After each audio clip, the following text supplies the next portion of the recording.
Gatorsports.com.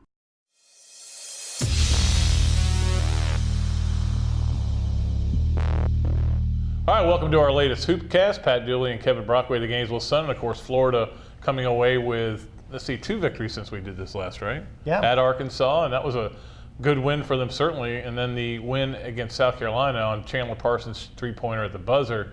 You know, I put this in my column the other day, Kevin.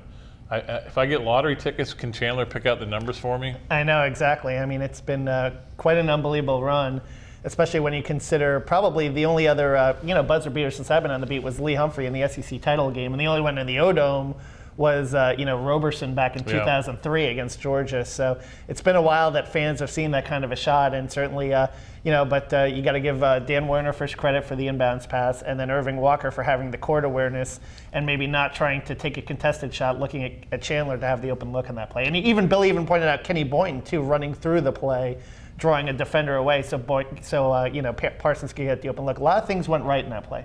They did. I think Dan Werner got too much credit for throwing the ball in 5 feet, but that's they're trying to build up his self-confidence, and yeah, I mean, if he looks and goes, what do we do now? That doesn't happen. They get their defense set, so he does deserve some credit for keeping them from getting their defensive set. But it's kind of funny because when Parsons lets go of that ball, it's like Irving Walker said, it seemed like it took forever to get to the rim, and I was thinking the same thing.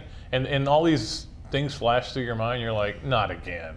This can't be happening again for Chandler. Are you kidding me? This guy, I mean, his 3 misses weren't even close earlier in the game. But here's my theory on it. When you watch him take a three-pointer, he goes up to shoot, and he kind of repositions the ball in his hand. Well, this time he didn't because he had to get it off. He just shot it, and it went in. Just do that, Chandler. There's my advice to you. Yeah, I think that certainly, he did definitely look more fluid. It looked like he squared up a little bit better, too, on that play, which is surprising because of, the amount of time involved. But certainly, not just a big win, that win, but also the Arkansas win. And, this team right now, 4-2 in games decided by 5 points or less. They're showing maybe a little bit more clutch ability than last season. Of course, there's a lot of basketball to be played, but so far it seems like in late game situations, they're kind of playing a little bit better defense. They're rebounding. They're giving themselves a chance. They're doing things. Kenny Boynton obviously hit 3 big free throws with 11 seconds left. So, some guys are coming up and making some clutch free throws. So they're kind of doing the little things. And I think certainly, as we've discussed before with this talent on this team, they're going to need to continue to do that in order to be successful in the SEC to, get to 9 or 10 wins and maybe make the tournament. They're going to need to execute very well in these clutch situations. Yeah, and even though Werner didn't do anything offensively and had a bad term in the game, he had a bunch of rebounds. So he did contribute, certainly. And you could tell just by looking at him, he's feeling better than he had been in the last 2 games. But they're now 6-5 in games that came down to the last 5 minutes, which, sometimes that 5-point thing, because you make 2 extra free throws at the end, it's not a 5-point game.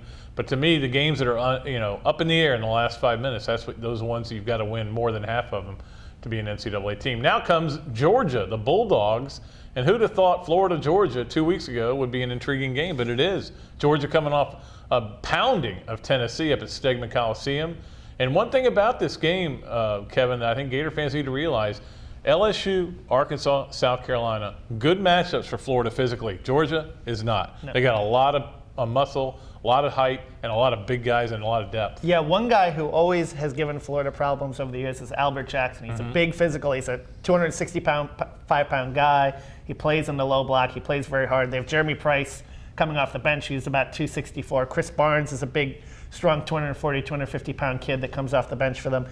Trey Tompkins is, obviously their best post scorer, and he also can step out and hit some threes. As he did last year. Yeah. And Travis Leslie is a very improved player. This is a good Georgia team, and this is a team that, I think I've said this before, Mark Fox was a guy I came away with very impressed in October when I talked to him at SEC Media Days. It seems like he has a vision for this program. He had a lot of success at Nevada, and it seems like they're starting to buy into what he's teaching. I'm not sure there's anybody in the conference that has 2 better wins than Georgia does. Georgia Tech and obviously Tennessee. I mean, Kentucky, they beat Tennessee or North Carolina, but they're not even a top 25 team right now. So Georgia may have the 2 best wins of any team in this conference. Michigan State, we'll certainly put that one there for Florida. And as they continue to win, that's looking better and better. But this is a game that, you look at it, it's a home game, it's against a 1-3 team, if you look at it that way. But I think, Kevin, that the way they handled Tennessee got Florida's attention. There's not going to be anybody on the Florida bench or on on the court wearing orange and blue is going to look past Yeah, Georgia. and that's what I'm writing about on Wednesday, certainly, and talking to the players. I think this is a very tough team. I think, obviously their one weakness, Dustin Ware at the point guard, I think you can press him, you can Right. kind of get after him. Billy mentioned after South Carolina, he regretted a little bit not speeding up the game more. Yeah, but that a lot of it Thursday, had to do with Saturday, a lot of it had to do with the turnaround, but I think now with a little bit of rest, I think you're going to see them, maybe try to get after him a little bit more and speed things up and try to create some havoc. Yeah, and it's kind of like about halfway through the first half, I went, hey, they're not pressing. Sometimes you don't really think about it, and then I went, oh, I see why. And even then there was some fatigue, I think, for them as well. So the Thursday, Saturday is going to play a role in this season. We saw the role it played for Arkansas as they had to travel after a Thursday night game, play on Saturday 2 hours earlier than Florida, and just were awful, got destroyed by Kentucky. So we'll see what happens. We'll see what happens with Kentucky. It's like the new sport. It's not. There's two things everybody's talking about. Where will Tebow get drafted, and when is Kentucky going to lose? Yeah. When do you think it's going to be? No, I think it's probably going to be Vandy just because of that strange gym and stuff. I mean, it could be at Tennessee. We'll see. But I think Tennessee, with that Georgia game, I think they're starting to finally feel the effects of losing Tyler Smith and losing some of those guys.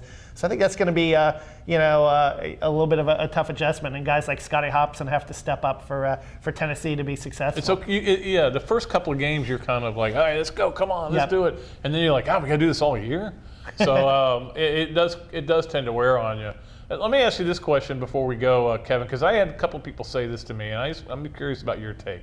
People saying Nick Calates, addition by subtraction.